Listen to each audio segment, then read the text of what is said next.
Dalam perjalanan haji ya memang padat, ramai.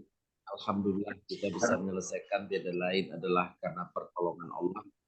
Dan kita memang dalam hidup ini dikuatkan oleh Allah dalam Al-Quran maupun penjelasan atau penekanan dari Nabi SAW dalam sunnahnya untuk kita bersandar kepada Allah SWT. Pada kesempatan pagi hari ini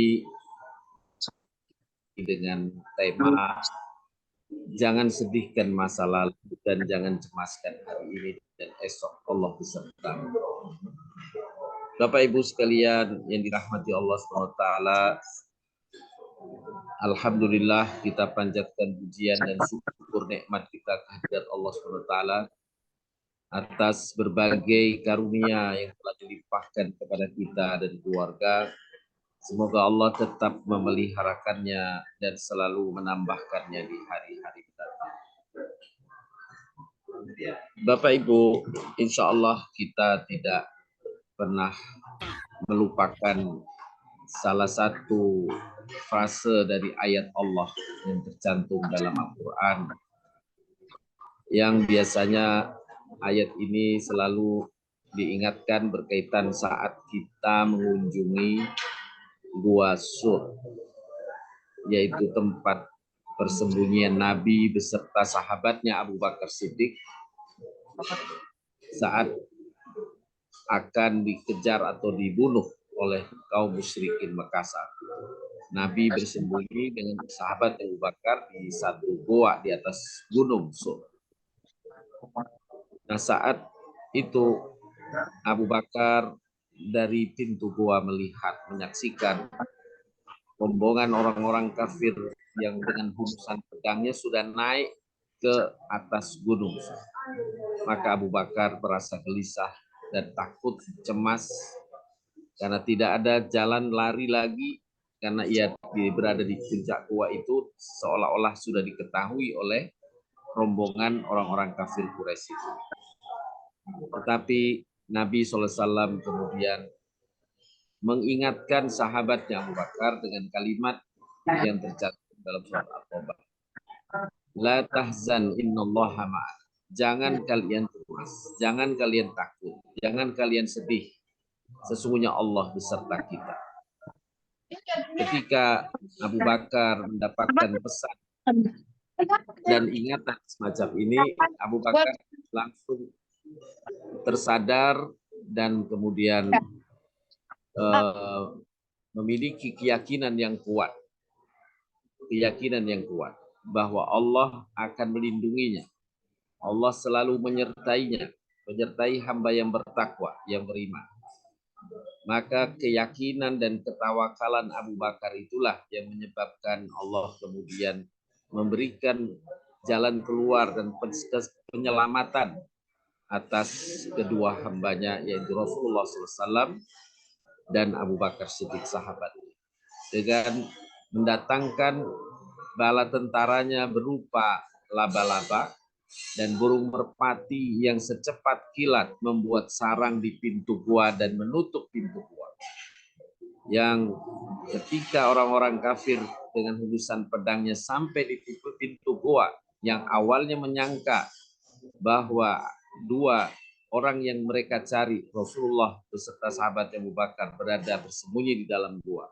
Tapi ketika melihat kenyataan bahwa di pintu gua ternyata ada sarang laba-laba dan burung merpati yang masih rapi, maka mereka pun menyangkal bahwa tidak mungkin ada orang yang masuk ke dalam gua, karena pintu gua satu-satunya itu. Maka ia pun turun ya dengan sangkaan tidak mungkin ada manusia yang sembunyi dalam gua tadi. Itulah bagaimana Allah SWT memberi perlindungan kepada hambanya. Allah Maha berkehendak dan Allah mampu merealisasikan kehendaknya, walaupun boleh jadi akal manusia tidak sampai ke sana. Oleh karenanya ayat ini berpesan untuk kita semua agar kita menyandarkan diri kepada Allah, dan Allah sesuai sangkaan hambanya. Inna dhanni abdi bi, sesungguhnya aku sesuai dengan persangkaan hamba. Kalau hambaku menyangka aku mampu, maka Allah akan merealisasikan.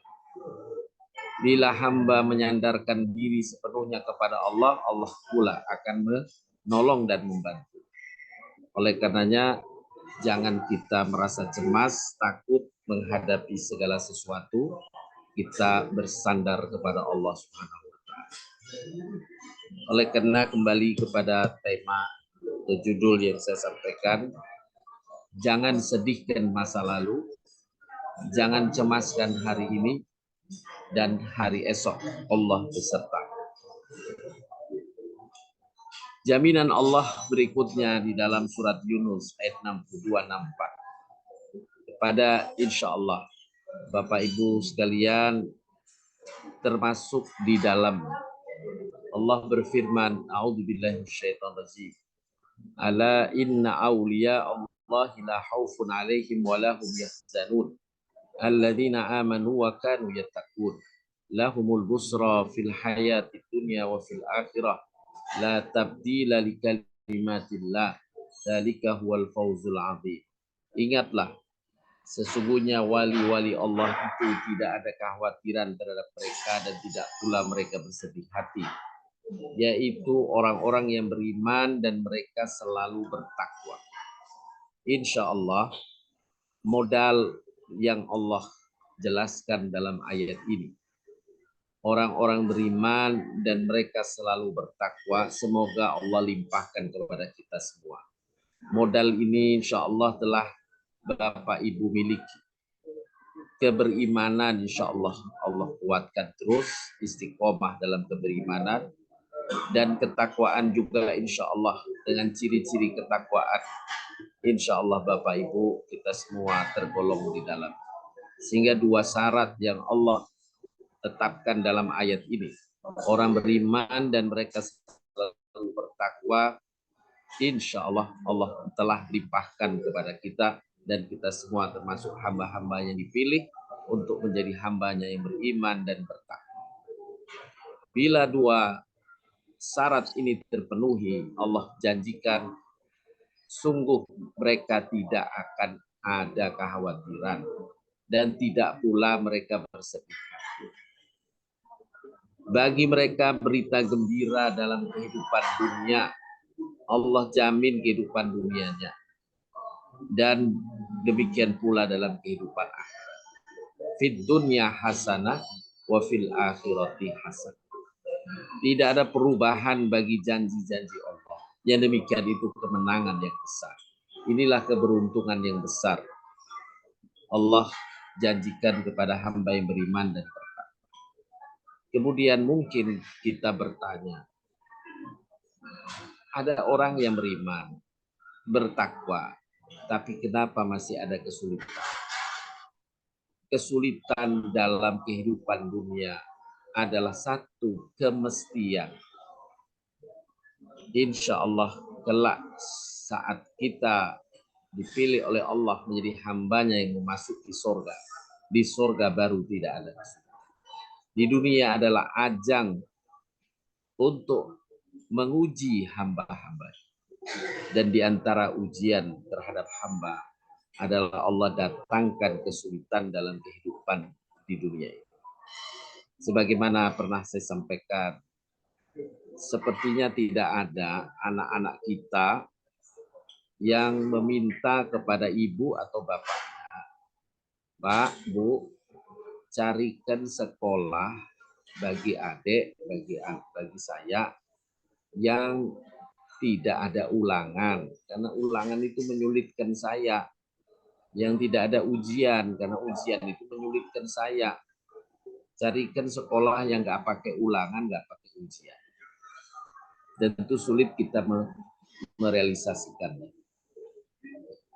Jadi sesungguhnya kesulitan dalam hidup di dunia ini adalah satu kemestian sebagai bahan ujian belaka dari Allah Subhanahu wa taala. Mana yang lulus dalam ujian untuk meraih pahala besar dan mana yang gagal, yang putus asa dari menghadapi ujian. Jadi kesulitan dalam kehidupan dunia bukan menjadi tanda bahwa Allah Subhanahu wa taala sedang menghukumnya. Para nabi, rasul, dan orang-orang saleh terdahulu, ujian yang mereka hadapi sangat berat. Sangat berat. Siti Maryam, ibunda Nabi Isa, diungkapkan dalam Al-Quran sebagai hamba yang qanitin, hamba yang taat kepada Allah Subhanahu wa taala. Tapi ia menghadapi ujian yang berat itulah. Sampai diusir dari kampung halamannya, difitnah besar-besaran oleh kaumnya. Dia menyendiri ke bukit pada saat akan melahirkan bayi yang dikandung. Ujiannya sangat berat. Tapi sesungguhnya Allah Subhanahu wa taala mengangkat derajatnya di sisinya sebagai hamba yang taat. Sekali lagi, bahwa kesulitan bukan menjadi tanda Allah sedang menistakan.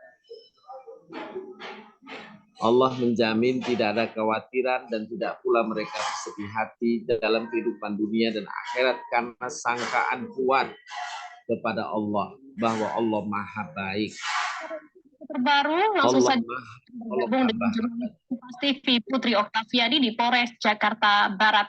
Selamat siang Okta, bagaimana perkembangan penangkapan dari Virgon?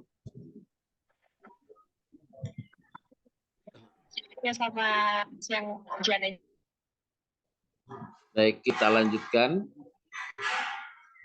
Berkaitan dengan ayat ini tadi ya, ada jaminan dari Allah bahwa Allah menyertai hamba yang bertakwa, selalu menolong hamba yang bertakwa. Tinggal menunggu waktu untuk melewati ujian-ujian.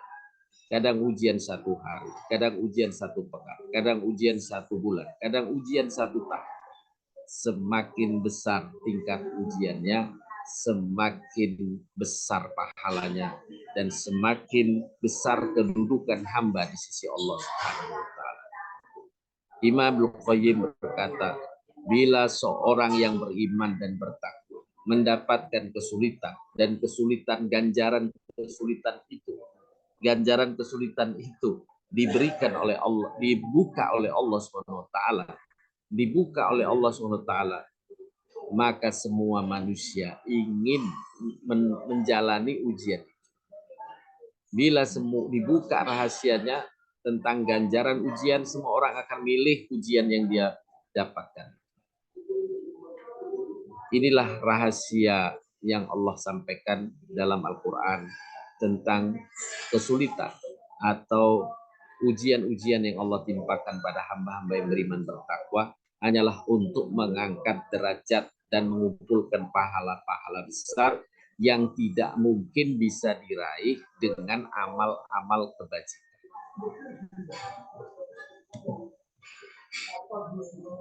Selanjutnya, Bapak Ibu sekalian, berkaitan dengan keinginan kita memang hidup di dunia ingin tenang.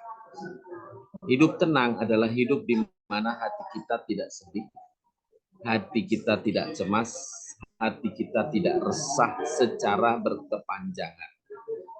Hal itu terjadi bila kita mendapatkan kemudahan dalam urusan hidup dan dapat pertolongan serta jalan keluar dalam menghadapi persoalan di atas. Allah menjaminkan dalam banyak ayat Al-Quran. Selain tadi surat Yunus ayat 62-64 yang Allah menjaminkan tidak ada kekhawatiran bagi mereka karena Allah akan berikan kecukupan dalam kehidupannya dunia dan akhirat. Dalam ayat yang lain Allah menjelaskan diberikan jalan keluar bagi, diberikan rizki dari arah yang tak diduganya, dicukupkan segala kebutuhannya, diberikan kemudahan dalam segala urusan. Ini Allah janjikan dan kita harus meyakini janji Allah. Innallaha la yukhliful mi'ad. Sesungguhnya Allah tidak akan menyalahi janjinya. Hanya Allah sandarkan kepada sangkaan hamba. Jika hamba ragu-ragu, ya Allah akan mengujinya dengan keraguan. Tapi jika hamba bulat yakin, Allah akan membulatkan dan akan mengaruniakan apa yang dia sangka. Sekali lagi, sesungguhnya Allah memberikan kepada hamba sesuai dengan sangkaan hamba itu kepadanya. Dalam surat Al-Fat, Allah Subhanahu wa taala berfirman, "A'udzubillahi minasyaitonir rajim. Walladzi anzala as-sakinata fi qulubil mu'minin liyazdadu imanan ma'a imanihim. Walillahi junudus samawati wal ardh wa kana Allahu aliman hakima." Yang artinya dialah Allah yang menurunkan ketenangan dalam hati orang-orang mukmin supaya keimanan mereka bertambah di samping keimanan mereka yang telah ada. Dan kepunyaan Allah lah tentara langit dan bumi, dan adalah Allah Maha mengetahui lagi Maha bijaksana. Kita perhatikan ayat ini. Dialah Allah yang menurunkan ketenangan dalam hati orang-orang mukmin agar keimanan mereka bertambah di samping keimanan mereka yang telah ada, dan kepunyaan Allah lah tentara langit dan bumi. Allah mampu memberi pertolongan kepada hambanya atas kesulitan apapun karena Allah memiliki pasukan makhluk yang Allah ciptakan sebagai tentaranya di langit dan bumi. Seperti tadi contoh perlindungan Allah yang Allah berikan kepada Rasulnya Sallallahu Alaihi Wasallam dan sahabatnya Abu Bakar di Gua Sur dengan mendatangkan bala tentaranya berupa laba-laba dan burung merpati.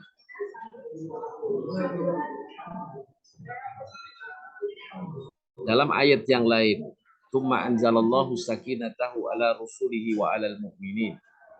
Kemudian Allah menurunkan ketenangan kepada Rasulnya dan kepada orang-orang beriman. Ayat berikutnya, sesungguhnya Allah telah ridha terhadap orang-orang mukmin ketika mereka berjanji setia kepadamu di bawah pohon, maka Allah mengetahui apa yang ada dalam hati mereka, lalu menurunkan ketenangan atas mereka dan memberi balasan pada mereka dengan kemenangan yang dekat. Allah mengabarkan atas hamba-hambanya yang beriman dan bertakwa. Allah menjamin ketenangan. Allah akan melimpahkan ketenangan.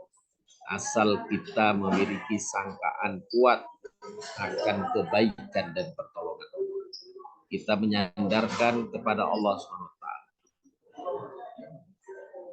Dalam tafsir disebutkan Allah mengabarkan tentang karunia-Nya atas orang-orang beriman dengan diturunkan kepada mereka sakinah, yakni ketenangan hati dan keteguhan dalam kondisi terhimpit cobaan dan kesulitan yang menggoyahkan hati, mengganggu pikiran, melemahkan jiwa. Maka di antara nikmat Allah atas orang-orang beriman dalam situasi ini adalah Allah meneguhkan dan menguatkan hati mereka, agar mereka senantiasa dapat menghadapi kondisi ini dengan jiwa yang tenang dan hati yang teguh, sehingga mereka tetap mampu menunaikan perintah Allah dalam kondisi sulit seperti apapun. Bertambahlah keimanan mereka dan semakin sempurnalah keteguhan mereka. Ini penjelasan tafsir berkaitan dengan ayat-ayat tadi di mana Allah menurunkan ketenangan bagi hamba yang beriman dan bertakwa. Dalam penjelasan Imam Al-Qayyim bahwa ketenangan hidup itu adalah terbebas dari kesedihan, kecemasan, dan resah yang dalam bahasa Arab disebutkan sebagai huzn, ham, dan gham. Huzn adalah kesedihan, ham adalah kecemasan, gham adalah keresahan. Didefinisikan oleh para ulama, sesuai Imam Al-Qayyim menyebutkan kesedihan atau huzn adalah kerisauan hati yang berkaitan dengan sesuatu yang terjadi atau telah terjadi di masa lalu. Khawatir dengan apa yang sudah terjadi di masa lalu. atau yang sudah lewat. Kemudian yang kedua, ham adalah kecemasan, kerisauan hati yang berkaitan dengan masa sekarang, yang terjadi saat ini. Dengan fenomena yang terjadi saat ini kita cemas. Apa yang akan kita hadapi ke depan. Kemudian yang ketiga, hom, yakni keresahan. Kerisauan hati berkaitan dengan masa depan. Bagaimana ya 2 tahun lagi, bagaimana anak saya 5 tahun lagi, dan seterusnya masa depan. Ini disebut hom. Yang masa lalu, apa yang sedang kita hadapi sekarang, dan apa yang kita bayangkan di masa depan bisa menjadi sebab kegelisahan. Ketiganya, Allah Subhanahu wa Ta'ala berikan jalan keluar untuk kita dapat mengatasi ketidaktenangan yang disebabkan baik oleh kejadian masa lalu atau masa sekarang atau masa depan. 3 bentuk kerisauan hati tersebut seringkali menjadi hati manusia tidak dapat merasakan kegembiraan dan mengganggu ketenangan hidupnya. Di antara manusia ada yang kerisauannya banyak berkaitan dengan masa lalu. Ada pula yang lebih banyak dirisaukan oleh kejadian masa kini atau yang sedang dialami, dan ada pula yang lebih didominasi oleh kerisauan terhadap masa depan. Sesungguhnya manusia ingin sekali terbebas dari 3 bentuk kerisauan hati di atas.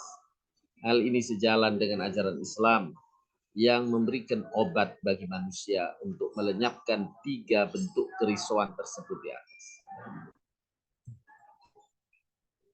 Dalam surat Yunus ayat ke-57, Allah SWT berfirman, Ya ayuhan nas, qad ja'atkum mau'idhatum min rabbikum wa shifaa'un lima fis sudur wa hudan wa rahmatun lil mu'min.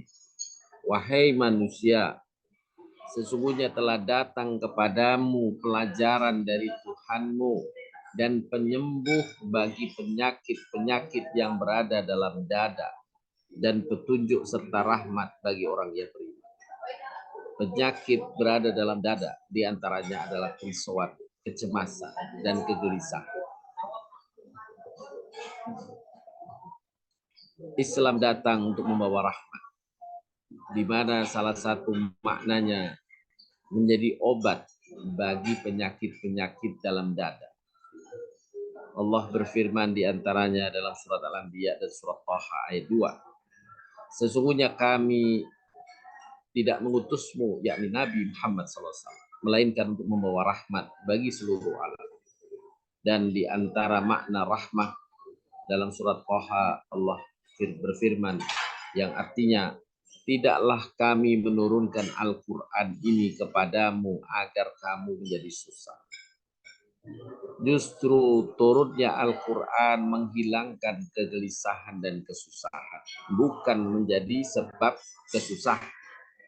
Allah jaminkan inilah obat, ya, menjadi dawa, menjadi obatnya, obat hati,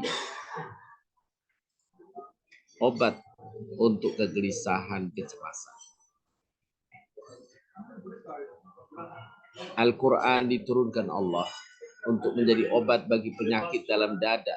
Di antaranya adalah kesedihan, kecemasan, dan keresahan. Sekali lagi, kesedihan adalah sumbernya masa lalu. Kecemasan apa yang terjadi saat ini, dan keresahan apa yang dia bayangkan di masa depan. Untuk jenis yang pertama, penyakit kecemasan, huzan, yakni yang berkaitan dengan masa lalu. Allah memberikan obat dalam Al-Quran. Yang pertama, Allah jamin apapun yang terjadi dan telah kita lakukan di masa lalu dari kesalahan, maka Allah Maha Pengampun dan menerima permohonan ampun hambanya berapapun besar kesalahan. Allah berfirman dalam surat Az-Zumar ayat 53, Wahai hamba-hambaku yang melampaui batas, janganlah kalian berputus asa dari rahmat Allah, dari kasih sayang Allah. Sesungguhnya Allah mengampuni dosa-dosa semua. Allah Maha Pengampun lagi Maha Penyayang. Ayat ini menjelaskan jangan mengkhawatirkan, menggelisahkan masa yang lalu jika kita telah memohon ampun dan bertobat kepada Allah. Allah jamin siapa hambanya yang memohon ampun, Allah tidak akan menurunkan azab atau hukuman kepadanya. Allah Maha Pengampun, Allah Maha Kasih kepada hambanya. Kemudian yang kedua, kekhawatiran akan balasan di masa lalu dijawab pula oleh Allah dalam surat Hud. Ini jaminan Allah bagi mereka yang memohon ampun. Hendaklah kamu meminta ampun kepada Tuhanmu dan bertobat padanya. Jika kamu mengerjakan yang demikian, niscaya Dia, yakni Allah, akan memberi kenikmatan yang baik terus-menerus kepadamu sampai kepada waktu yang telah ditentukan. Allah jamin kehidupan dunianya diberi kebaikan. Oleh karenanya, amalan yang Allah perintahkan dalam ayat ini menutup kegelisahan kita yang disebabkan masa lalu dengan banyak istighfar dan taubat. Astaghfirullahaladzim wa atubu ilaih. Astaghfirullahaladzim wa atubu ilaih. Astaghfirullahaladzim wa atubu ilaih. Maka Allah akan tutup sumber kegelisahan masa lalu.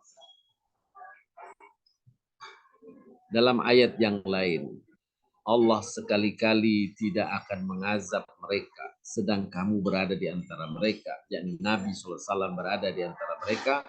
Dan yang berikutnya ini, tidaklah pula Allah mengazab mereka sedang mereka meminta ampun.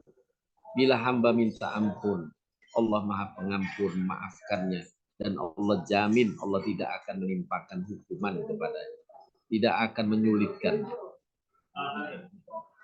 Dalam hadis riwayat Imam Abu Dawud, man aktsara minal istighfar ja'alallahu lahu min kulli hammin farajan wa min kulli dhaiqin mahrajan wa yarzaqahu min haitsu la yahtasib. Barang siapa yang memperbanyak istighfar, niscaya Allah melapangkan setiap kegundahan mereka.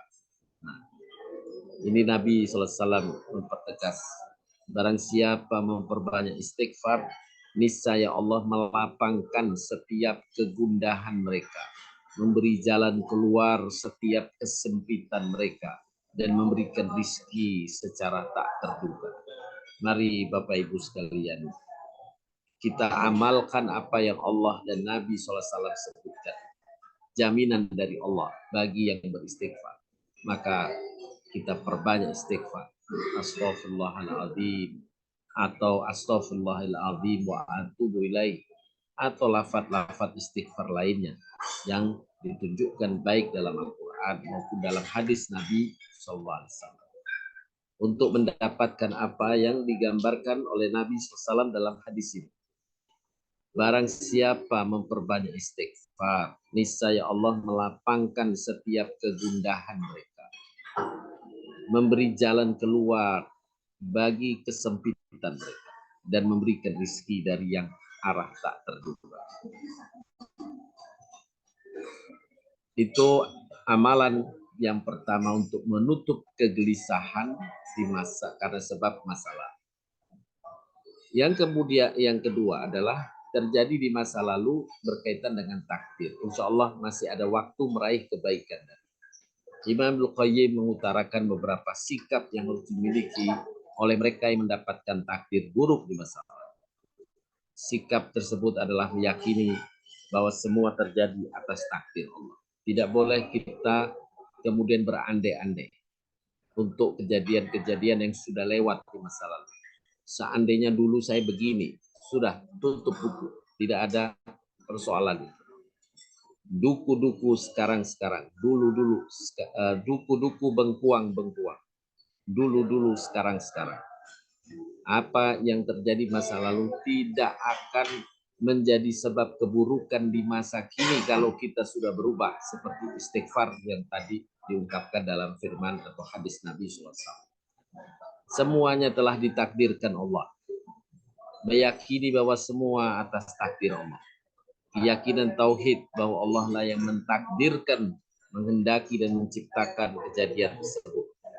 segala sesuatu yang Allah kehendaki pasti terjadi, dan segala sesuatu yang tidak Allah kehendaki tidak akan terjadi.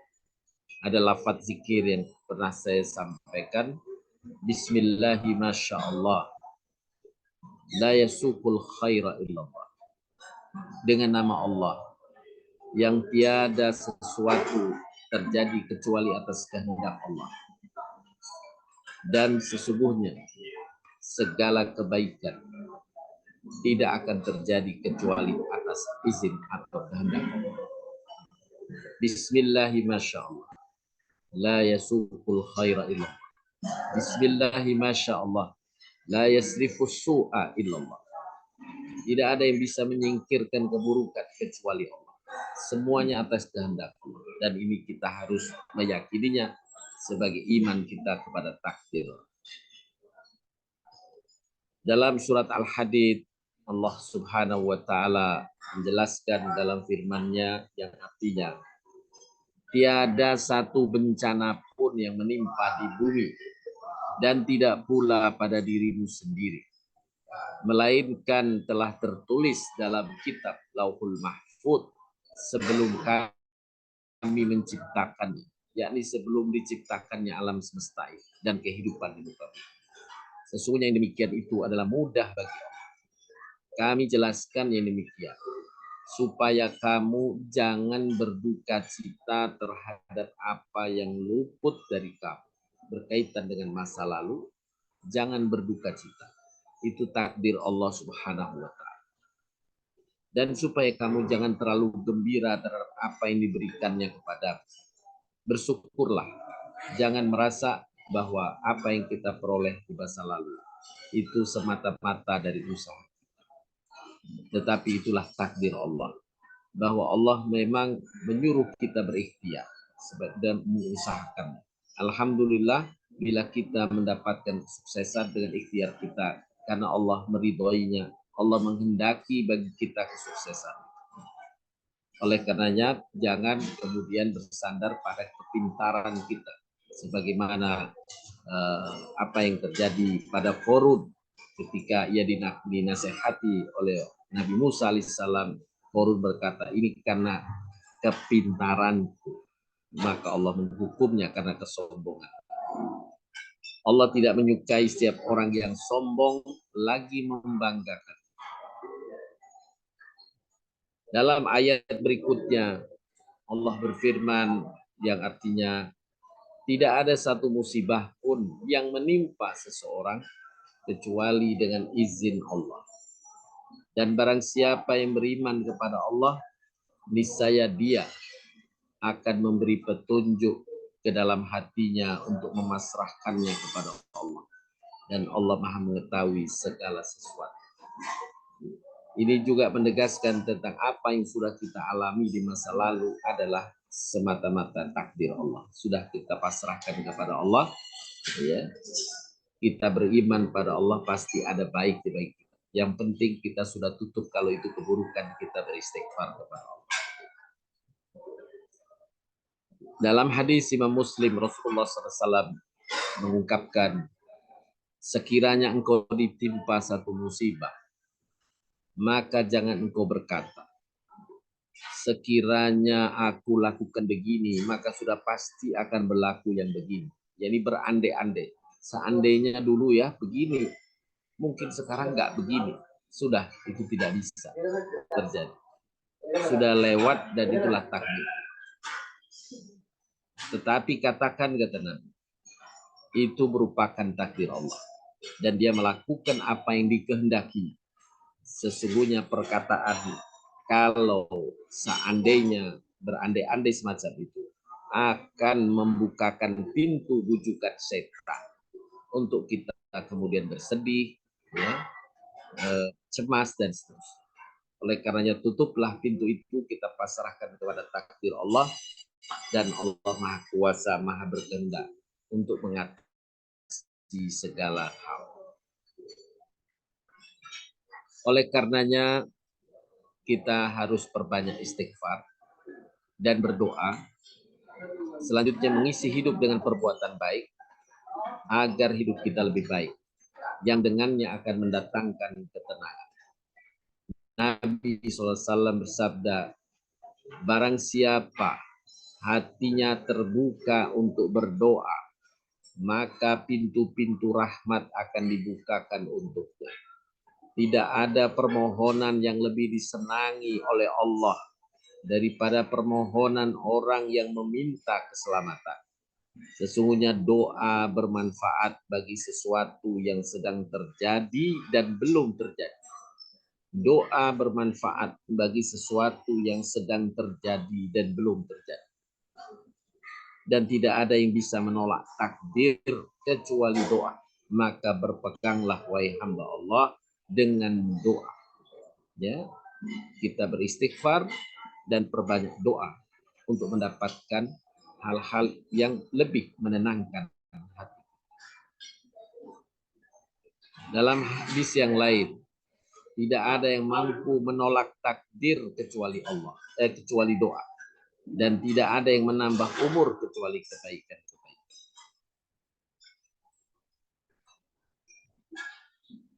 Kita diingatkan dalam Al-Quran tentang peristiwa yang dialami oleh seorang Rasul Allah, yakni Nabi Yunus alaihissalam. Hanya dengan amal istighfar di tengah cobaan yang secara akal tidak mungkin terselamatkan.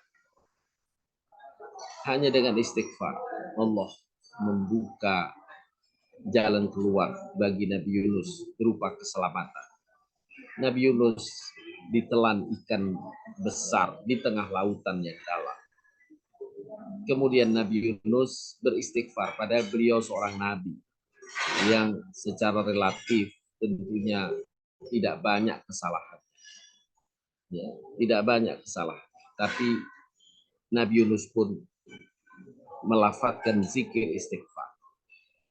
La ilaha illa anta subhanaka inni kuntu minadh dhalimin. Itu lafaz istighfar Nabi Yunus yang diungkapkan dalam Al-Quran. Kemudian Allah berfirman dalam surat As-Saffat, maka kalau sekiranya dia, yakni Nabi Yunus, tidak termasuk orang-orang yang banyak mengingat Allah, banyak berzikir kepada Allah, niscaya ia akan tetap tinggal di perut ikan itu sampai hari berbangkit. Karena banyak mengingat Allah, khususnya kalimat zikir yang diabadikan adalah kalimat istighfar, la ilaha illa anta subhanaka inni kuntu minadh dhalimin. Maka terselamatkanlah Nabi Yunus dari sesuatu bahaya, satu kesulitan yang secara akal tidak mungkin Nabi Yunus terselamatkan. Karena di dalam perut ikan besar di tengah lautan, sudah di dalam perut ikan di tengah lautan yang dalam, tapi Allah maha berkehendak, maha kuasa, maka Allah selamatkan hamba yang berdoa padanya dan beristighfar. Itu berkaitan dengan masa lalu, kecemasan. Adapun yang kedua adalah ham, yang merupakan kerisauan hati yang ditimbulkan oleh kejadian yang sedang dihadapi sekarang. Allah Subhanahu wa taala berfirman dalam surat Muhammad yang artinya, dan orang-orang yang beriman berkata, mengapa tiada diturunkan satu surat? Maka apabila diturunkan satu surat yang jelas maksudnya dan disebutkan di dalamnya perintah untuk berperang, kamu lihat orang-orang yang ada penyakit dalam hatinya memandang kepadamu seperti pandangan orang yang pingsan karena takut mati. Kecelakaanlah bagi mereka. Nah, ini ketika menghadapi peristiwa yang sedang dihadapi, Allah menyebut mereka yang punya penyakit dalam hati, yakni tidak menyandarkan kepada Allah tentang apa yang dia alami. Inilah penyakit ham, ya, penyakit ham yang risau ketika menghadapi suatu perkara dengan kerisauan yang berlebihan.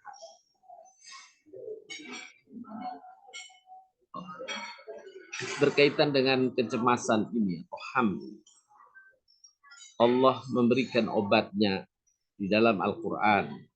Yang pertama, ketahuilah bahwa Allah menjaminkan perlindungan pada hambanya yang beriman dan bertakwa. Maka ketika kita memiliki keberimanan, kita bersyukur kepada Allah. Memiliki ketakwaan, kita bersyukur kepada Allah. Dan kita meyakini Allah selalu melindungi hamba yang beriman dan bertakwa.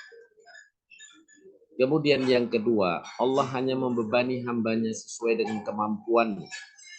Yakni kita harus bertawakal kepada Allah, bahwa Allah tidak akan membebani satu kesulitan kecuali Allah memang melihat kita hamba yang mampu menerimanya untuk mendapatkan pengganti berupa pahala yang besar dari. Yakinlah bahwa apa yang terjadi, yang kita hadapi, Allah sudah tahu batas ujian yang Allah limpahkan kepada hamba yang dipilih. Tidak mungkin anak SD kelas 3 misalnya diuji dengan soal anak SMA matematika.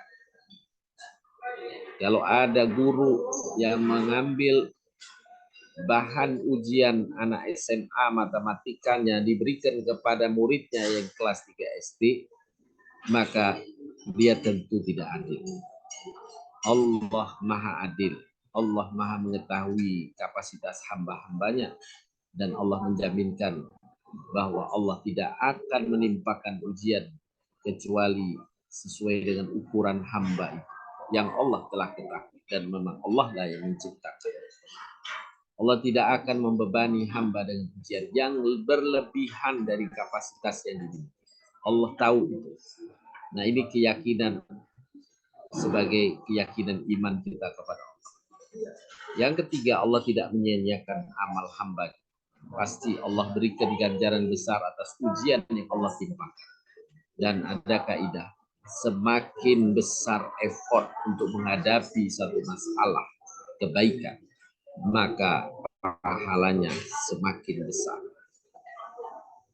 Semakin besar pahala sesuai dengan effort yang diberikan atau effort yang dicurahkan.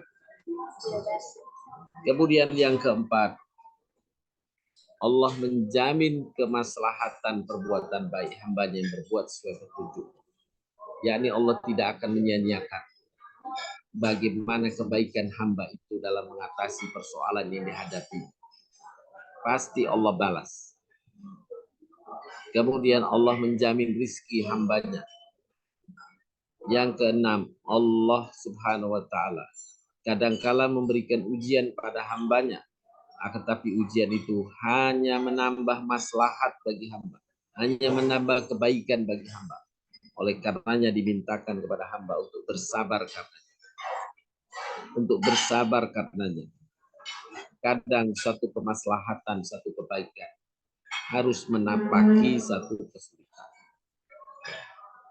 Bukankah ketika kita atau seseorang ingin mendapatkan buah seperti buah mangga, di antara mereka ada yang harus naik ke pohon itu.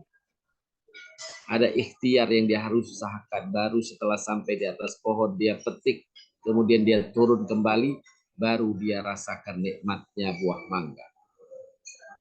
Ada ikhtiar yang kadang ikhtiar itu bagi seseorang adalah satu kesulitan. Tapi itulah kemestian hidup di dunia. Kelak di sorga insya Allah kita akan memasukinya sesuai apa yang Allah katakan bagi hamba yang beriman. Semoga Allah Subhanahu wa Ta'ala memasukkan kita ke dalam surga. Di surga ketika hamba berkeinginan, maka Allah langsung fasilitasi apa yang diinginkannya tanpa ikhtiar. Ingin aja jus mangga, sudah datang jus mangga. Itu gambaran surga. Apa yang diinginkan Allah segera penuhi keinginan. Nabi SAW bersabda, ketahuilah, jika seluruh manusia berkumpul untuk memberikan manfaat kepadamu, mereka tidak akan dapat memberikan manfaat kepadamu kecuali dengan sesuatu yang telah ditulis Allah. Jika mereka berkumpul untuk memberikan mudarat kepadamu, maka mereka tidak akan dapat memberikan mudarat kepadamu, yakni memberikan bahaya padamu, kecuali dengan apa yang telah ditulis Allah untukmu, yakni yang Allah telah takdirkan. Pena telah diangkat, lembarannya telah tulis, takdir Allah telah tetapkan di masa sebelumnya. Kemudian Bapak Ibu sekalian yang dirahmati Allah Subhanahu wa taala, meyakini bahwa Allah selalu bersamanya selagi dia hamba yang beriman. Dan ini hal yang penting untuk kita tanamkan dalam diri kita. Ketika kita yakin kita sebagai hamba yang beriman, ketahuilah Allah selalu bersama. La tahzan innallaha ma'ana. Jangan kamu bersedih, jangan kamu takut, jangan kamu khawatir. Allah bersama orang-orang yang beriman. Allah selalu menyertai orang mukmin di mana saja mereka berada. Allah berfirman ketika itu dia berkata kepada sahabatnya, ini tadi ayat la tahzan innallaha ma'ana. Jangan kau bersedih, sesungguhnya Allah bersama. Dalam ayat yang lain Allah berfirman, jangan kalian berdua takut, sesungguhnya aku bersama kalian. Aku mendengar dan melihat. Allah mendengar dan melihat. Bapak Ibu sekalian yang dirahmati Allah Subhanahu wa taala,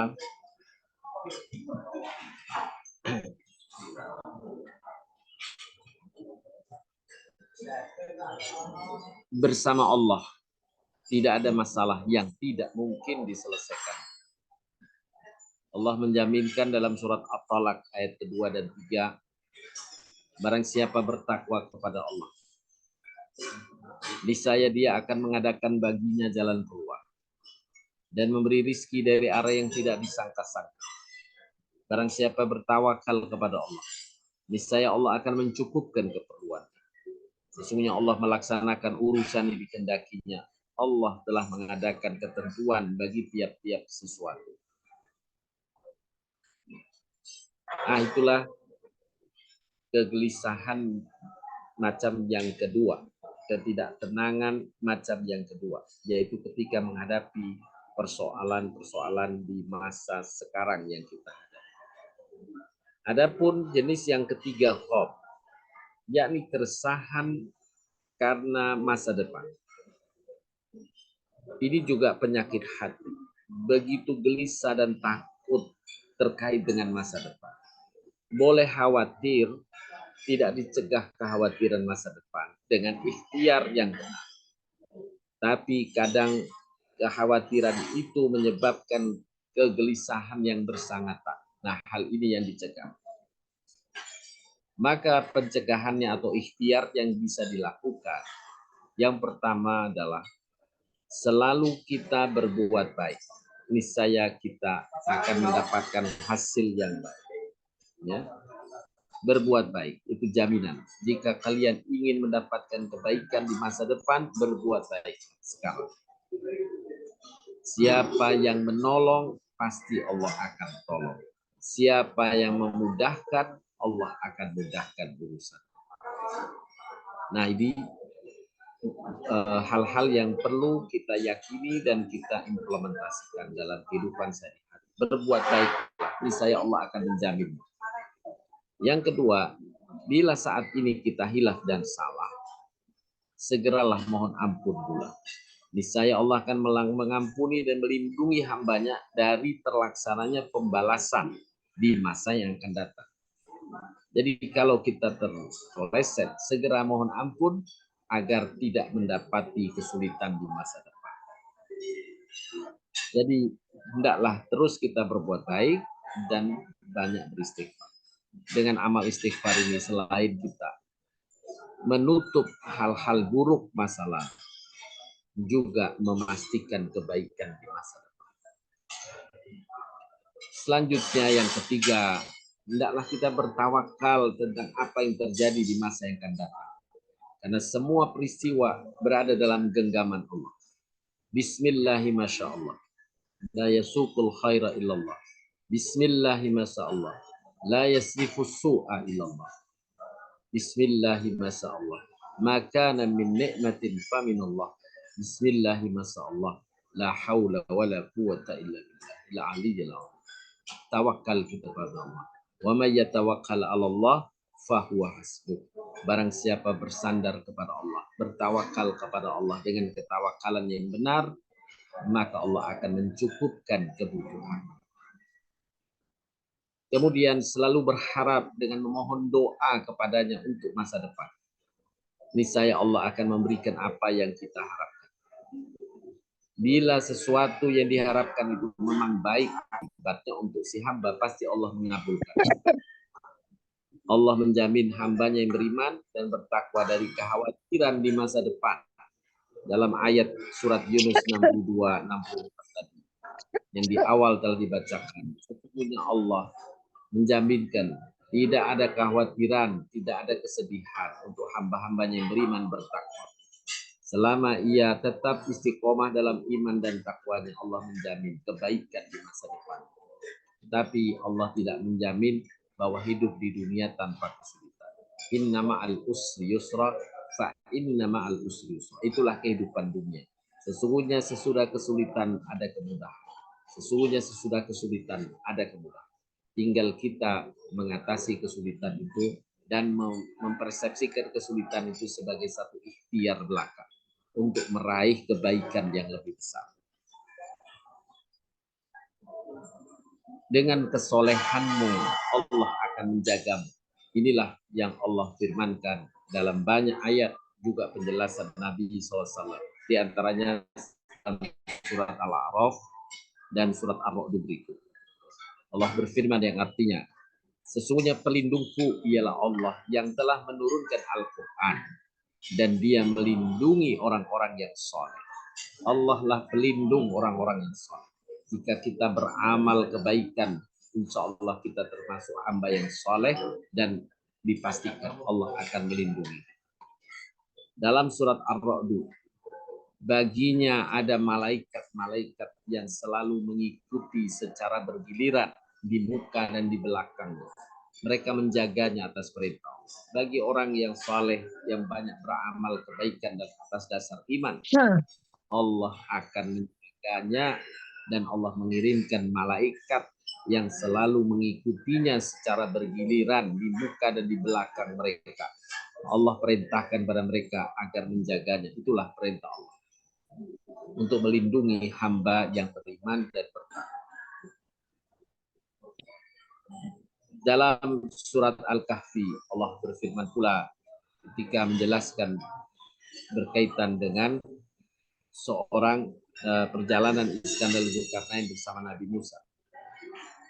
Adapun dinding rumah itu adalah kepunyaan 2 orang anak yatim di kota itu, dan di bawahnya ada harta benda simpanan bagi mereka berdua. Sedangkan ayahnya adalah seorang yang soleh.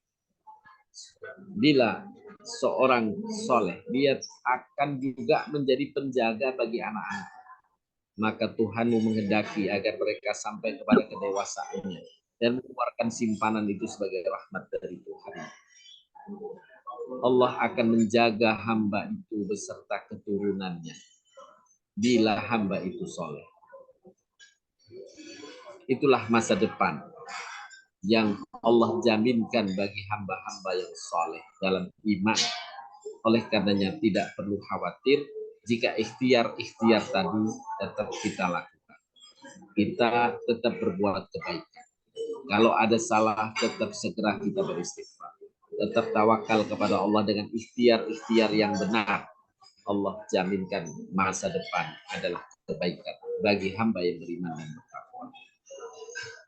Allah berfirman dalam surat Al-Isra, in ahsantum li anfusikum wa in asatum falaha.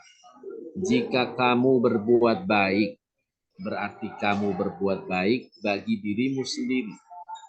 Nah, bila hamba berbuat kebaikan, niscaya kebaikannya akan berimbas baik pula kepadanya di masa yang akan datang.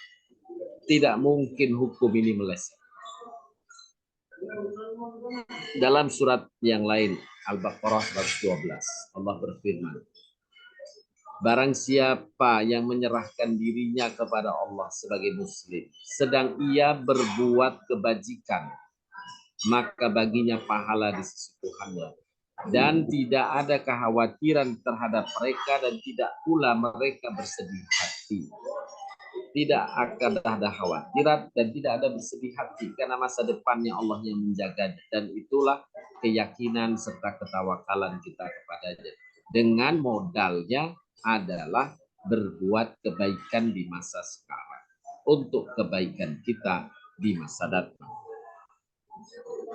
Inilah Bapak Ibu sekalian yang dapat disampaikan untuk mengatasi kecemasan masa lalu, kerisauan masa lalu, kecemasan masa sekarang, dan kegelisahan masa depan. Semoga Allah tetap mengaruniai kepada kita ketenangan dan keselamatan, kesehatan untuk kita semua, beserta keluarga, sahabat, serta kaum muslimin dan muslimat dimanapun mereka berada. Inilah Bapak Ibu yang dapat disampaikan, mudah-mudahan bermanfaat. Untuk selanjutnya bila ada yang ingin didiskusikan, dipersilahkan. Jazakallah Pak Ustadz. Untuk pertanyaan saya batasi 2 pertanyaan ya, karena Pak Ustadz Ya, mau boleh, tawaf ya Pak silakan. Ustadz ya. Silakan Mbak Mia. Terima kasih Mbak Lili. Assalamualaikum warahmatullahi wabarakatuh Pak Ustadz. Semoga Pak Ustadz dan rombongan seluruhnya jamaah Waalaikumsalam haji warahmatullahi wabarakatuh. selalu dalam limpahan rahmat Allah Subhanahu wa taala. Izin bertanya Pak Amin, Ustadz amin, insyaallah. terkait musibah ataupun cobaan yang diberikan Allah, kan Allah menjanjikan di dalam Al-Qur'an Allah tidak akan membebani manusia di luar kemampuan manusia.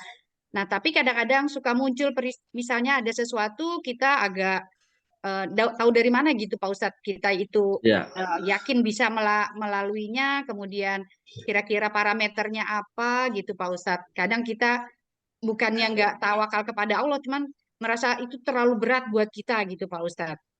Terima kasih Pak Ustadz. baik ya.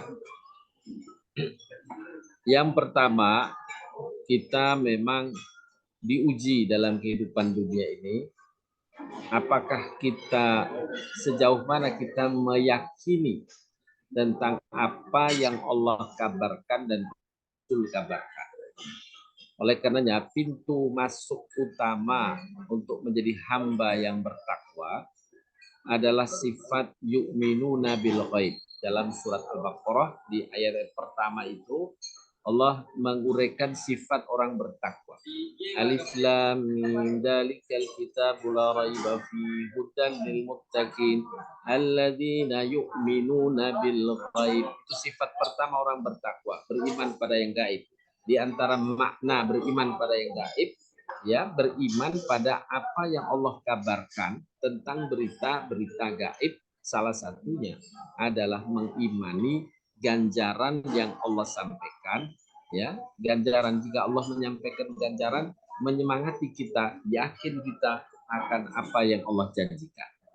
Nah, berkaitan hal ini kita harus percaya, mengimani bahwa Allah tidak akan membebani hambanya kecuali sesuai dengan kemampuan. La yukallifullahu nafsan illa wus'ah. Allah tidak akan membebani kecuali sesuai dengan kesanggupan hamba, tidak akan melebihi.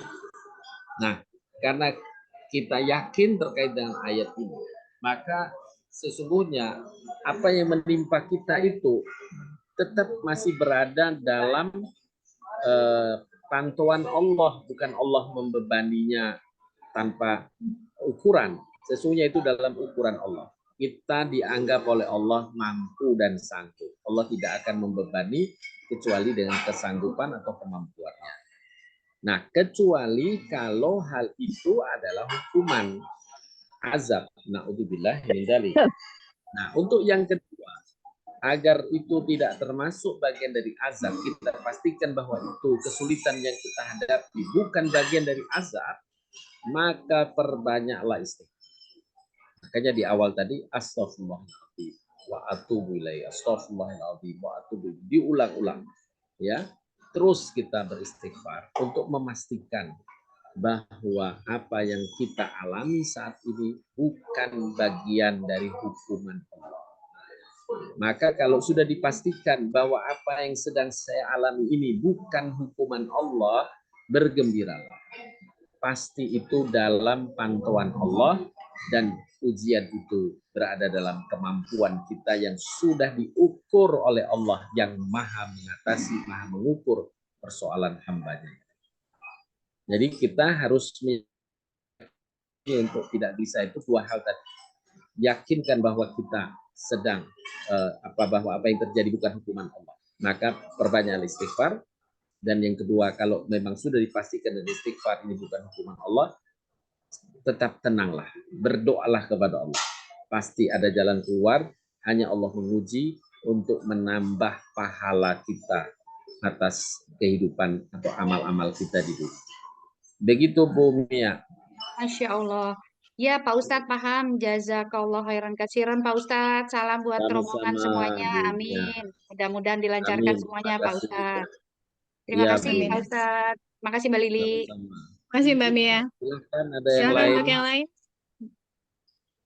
Belum ada Pak Ustadz. Bu Endang, silakan Bu Endang. Silakan Bu Enda. Ya, Assalamualaikum Pak Ustadz. Semoga setelah sehat semua. Pak Ustadz tadi Pak Ustadz kan menjelaskan bahwa kalau kita berbuat baik, kebaikan akan kembali pada kita. Kalau kita berbuat jahat, kejahatan itu akan kembali pada kita. Berarti apakah di Islam itu ada hukum karma? Kiranya itu aja Pak Ustadz. Terima kasih. Baik ya. Assalamualaikum. Ya. Baik ya. Allah telah sampaikan berulang ya bahwa kebaikan akan Allah balas kebaikan, keburukan Allah akan balas keburukan. Ya, keburukan Allah akan balas keburukan itu kecuali hamba yang melakukan keburukan beristighfar, maka Allah bukan hukum itu. Ya. Kalau berbuat buruk kemudian istighfar, maka Allah tidak berlakukan hukum keburukan akan menuai keburukan. Nah, kalau dikaitkan dengan apakah ini hukum karma, istilah hukum karma tidak dikenal, itu kan dari agama lain ya. Hukum karma seolah-olah kalau hukum karma itu kalau saya si A misalnya melakukan keburukan itu nanti jatuh ke anaknya dan sebagainya, itu tidak ya. Tidak ada dosa turunan dalam Islam. Jadi tidak ada jatuh ke anak, jatuhnya kepada orang pelaku saja yang Allah balas kepada pelaku. Kalau kita berbuat baik, Allah akan kirimkan kebaikan pada si pelaku. Pelaku berbuat keburukan, keburukannya Allah balikkan kepada si pelaku, kecuali ada intercept berupa istighfar, permohonan ampun yang tadi bisa Allah menghapuskan sunatullah atau hukum itu. Begitu Bu Endang. Terima kasih Pak Ustadz atas cerah. Tapi bukan kemudian misalnya yang sering kalau istilah hukum karma ada orang atau anaknya begini kemudian disandarkan itu kan karena bapaknya dulu gitu ya udah itu hukum karma ya tidak akan jatuh kepada anaknya. Tapi maaf Pak Ustadz. Begitu Bu Endang. Ya, tapi maaf Pak Ustadz, saya minta ini tambahan lagi. Karena saya lihat sekeliling kita ya Pak Ustadz, anak kalau nggak berbakti sama orang tua, maksudnya nggak peduli sama orang tua, itu dia punya anak pun tidak akan memperdulikan dia gitu Pak Ustadz. Yang saya lihat sekeliling saya begitu Pak Ustadz. Iya, baik. Ya kalau seperti itu bisa. Tadi kan artinya balasan itu akan kembali sesuai dengan amalnya. Kalau dia amal baik, insya Allah Allah berikan kebaikan pada dirinya. Gitu benar.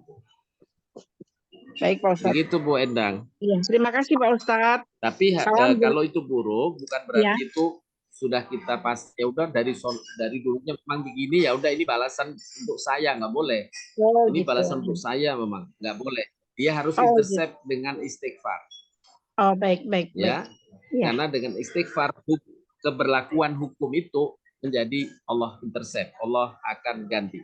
Tidak akan terjadi. Allah tidak menghukum hambanya yang beristighfar. Gitu. Oh, begitu. Iya. Terima kasih Di dalam Pak Ustadz. Al-Quran itu ada satu ayat surat Ar-Rahman. Hal jazaa'ul ihsani illal ihsan. Ya. Sesungguhnya kebaikan itu pasti dibalas kebaikan. Fabi ayyi ala'i rabbikuma tukadziban. Terhadap nikmat Tuhan yang ini, yang demikian, mana lagi yang kamu dustakan? Itu termasuk kenikmatan besar. Ada kepastian bahwa kalau kita melakukan kebaikan pasti dibalas dengan kebaikan. Maka dengan itu kita termotivasi, tersemangati untuk berbuat kebaikan. Karena hasilnya jelas, pasti ada kebaikan. Hanya kebaikan ini kadang sifatnya tidak nyata, artinya gaib. Nanti kebaikannya dibalas. Kita mengerjakannya sekarang, manusia inginnya sekarang juga dibalas. Tapi Allah tunda minggu depan. Boleh jadi penundaannya tahun depan. Itulah cara Allah memberikan karunia kepada hambanya tepat waktu sesuai yang dibutuhkan hamba. Hanya kita saja yang sering mempercepatnya, padahal kita tidak tahu manfaat apa kalau diberikan sekarang. Allah Maha tahu, Maha tepat dalam membagi karunia kepada hamba. Begitu tambahannya Bu Endang Joyo. Ya. Terima kasih Pak Ustadz atas ceramahnya. Sampaikan salam buat semua, semoga Ustadz sehat semua. Salam buat kakak saya Pak Ustadz, semoga sehat. Amin. Buat Bu Tuti sama Bu Ida. Iya, Assalamualaikum Pak Ustadz. Iya, udah Masya Allah. Terima kasih. Baik Pak Ustadz. Silahkan ada yang lain. Masih ada waktu Pak Ustadz? Boleh, silahkan. Silahkan Ibu-Ibu.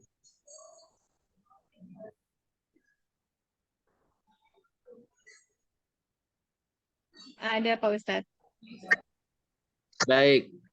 Oh, Bu Sofi, silakan Bu Sofi. Tidak ada. Halo? Pak Ustadz sih. Bu Sofi. Assalamualaikum. Waalaikumsalam warahmatullahi wabarakatuh. Pak Farhat, semoga sehat-sehat. Bu Sofi. Saya Amin, ingin amin, ya rabbal alamin. Cara menjelaskannya itu bagaimana di dalam hadis dikatakan bahwa Allah Subhanahu wa Ta'ala itu mengikuti perasaan atau pemikiran hambanya. Jadi umpamanya nih seseorang berbuat baik atau berbuat jelek itu lalu terkabul dengan apa yang diperbuat itu berarti memang Allah mengikuti apa yang dirasakan atau difikirkan hambanya. Begitu Pak? Dalam hadis qudsi, begitu?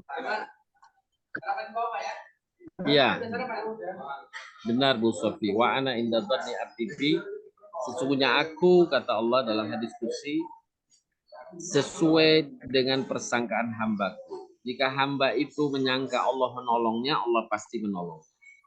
Jika hamba itu merasa putus asa, ya Allah sudah menunda apa yang Allah berikan pertolongan, Allah tunda karena sangkaan hamba itu.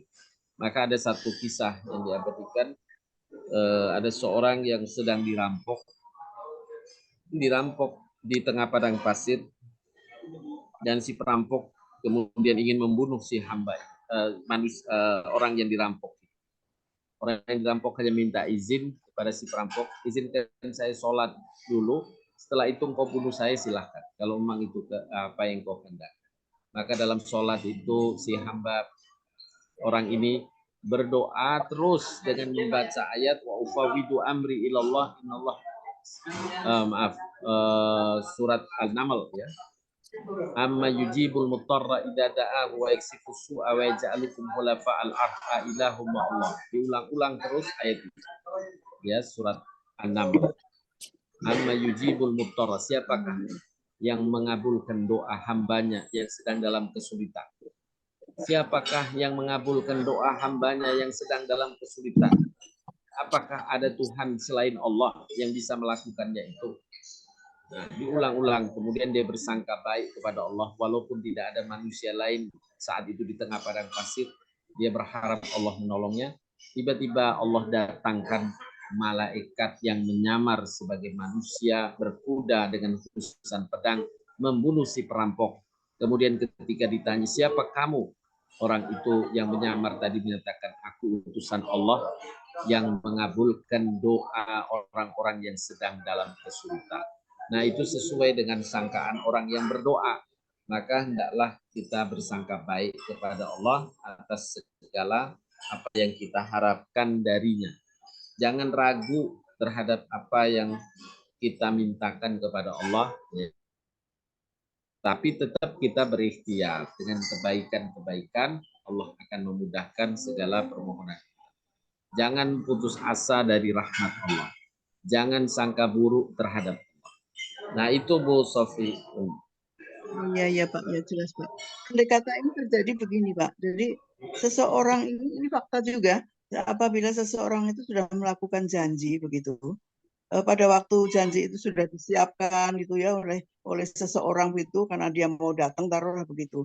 Kemudian dia itu ingkar janji, nggak jadi Pak Barat. Sedangkan di sini di satu pihak sudah menyiapkan segala sesuatunya. Itu apakah termasuk Allah mengikuti perasaan atau pemikiran hambanya ya Pak ya? Bagaimana itu Ya, kalau begitu? jadi pertama harus dipastikan dulu ikhtiar kita. Ya, ikhtiar itu akan sesuai dengan sangkaan kita kepada Allah. Ya, ikhtiar kita. Kalau kita misalnya dijanjikan sangka baik, Allah itu pasti membalas kebaikan selama hamba melakukan kebaikan. Maka kita pun melakukan kebaikan. Tapi kalau kita bersangka baik kepada Allah dengan amal yang buruk, itu namanya tidak tepat, tidak sesuai. Ya misalnya maaf, misalnya kita yang seperti kasus Nabi turunnya ayat surat An-Nur ayat 22 yang turun pada Nabi, kemudian malaikat Jibril berpesan sampaikan kepada sahabat Abu Bakar. Ternyata Abu Bakar sedang menghadapi kasus di mana dia difitnah oleh salah satu kerabatnya yang Abu Bakar selalu menyantuninya. Ayat itu surat An-Nur 22 meminta maafkanlah, berlapang dadalah, ya. Jadi misalnya kita salah menyikapinya dengan misalnya membentaknya, memakinya dan sebagainya begitu ya, memarah-marahinya, tapi terus kita ya udah semua sama Allah, yang pasti Allah, tapi kita marah-marah kepada yang bersangkutan, ya ini tidak sesuai dengan sangkaan baik kepada Allah. Allah akan memberikan kita kebaikan kalau kita memaafkan, berlapang dada, semacam itu. Jadi kita harus sesuaikan antara anggapan kita kepada Allah dengan kebaikan dengan amal ikhtiar yang dituntun oleh Allah Subhanahu wa taala. Begitu Bu Sofi. Ya, jadi ya ini Pak, baru saja kejadian ini. Jadi umpamanya begini maksud saya, seseorang mau menerima tamu begitu dengan perjanjian segala macam lah, pokoknya urusan mereka begitu. Lalu sudah disiapkan, sudah disetujui dengan harus begini. Ternyata pada waktu yang ditentukan harusnya itu sudah kita siapkan dengan pejabat negara begitu Pak, umpamanya begitu. Tiba-tiba orang itu kok terus membatalkan begitu loh Pak. Itu apakah sesuai perasaan hamba? Ya Pak? Ya kalau artinya tadi membatalkannya itu kalau kesalahan kita, ya memang itu ikhtiar yang kurang dari kita. Tapi kalau kita sudah benar dalam ikhtiarnya, penyikapan kita sudah benar, ternyata batal, pasti ada kebaikan kelak di hari berikutnya. Jadi kita tidak tahu, pasti ada kebaikan. Kita bersangka baik kepada Allah, bahwa Allah telah mentakdirkan semacam ini, pasti di baliknya ada kebaikan. Kecuali kalau kita dalam ikhtiarnya ada kesalahan, maka kita tutup istighfar. Astagfirullahaladzim, ini boleh jadi Allah menetapkan ini karena kesalahan saya, gitu. Kita banyak istighfar. Ya, memang tidak Pak, tidak ada kesalahan dari pihak sini tidak, tapi Allah menutup dosa. Ya, tapi dari sana yang Bu Sofi, insyaallah. Ya, dari sana yang mengingkari janji gitu loh Pak. Jadi bukan dari kita umpamanya gitu. Bukan dari kita udah persiapan. Jadi umpamanya begini Pak, dari kita ini persiapan sudah sebaik-baiknya, tapi dari pihak sana gitu tuh yang tahu-tahu membatalkan semuanya begitu. Itu termasuk ingkar janji dari dia kan? Karena mengikuti perasaan dia yang buruk itu gitu. Boleh nggak dikatakan begitu Pak? Kalau kita sudah siapnya udah bagus umpamanya begitu. Tidak ada hal yang kita ingkari, itu tidak ada. Jadi semuanya sudah beres begitu. Tiba-tiba dari pihak sana yang membatalkan, sedangkan itu ada dihadiri oleh pejabat negara. Jadi pihak sana yang membatalkan mendadak pada pagi itu, yang jam 10 membatalkan pagi itu begitu loh Pak. Itu kalau seperti itu, apakah itu kita bisa masukkan? Kalau pembatalan itu dari pihak sana, bukan kesalahan kita, gitu ya, pihak yang dibatalkan. insya Allah baik hasilnya. Kita harus sangka baik kepada Allah. Itu hanya Allah menunda. Ya, harus sangka baik. Tapi kalau dari ada kesalahan kita, keterpelesetan kita, maka kita segera beristighfar untuk mendapatkan kebaikannya. Begitu, Bu. Ya, ya Pak. Paham sekali Pak. Baik, paham. Terima kasih Pak. Baik, Terima kasih Mbak sama-sama. Lili. Terima kasih Bu Sofi ya Pak Ustadz. Baik, Bu Silakan Lili, mungkin selesai. demikian yang bisa disampaikan dulu. Insya Allah sebentar lagi saya jam 8 waktu Mekah. Saya akan membimbing untuk tawaf. Mohon doanya semuanya, semoga Allah lancarkan rombongan kami Ribat Tora sampai kembali lagi ke tanah air dalam keadaan selamat, sehat dan semuanya memperoleh haji yang mabrur dan mabrur. Amin. Terima kasih semua Bapak Ibu atas partisipasinya. Amin ya rabbal Terima alamin. kasih Pak Ustadz Farhan.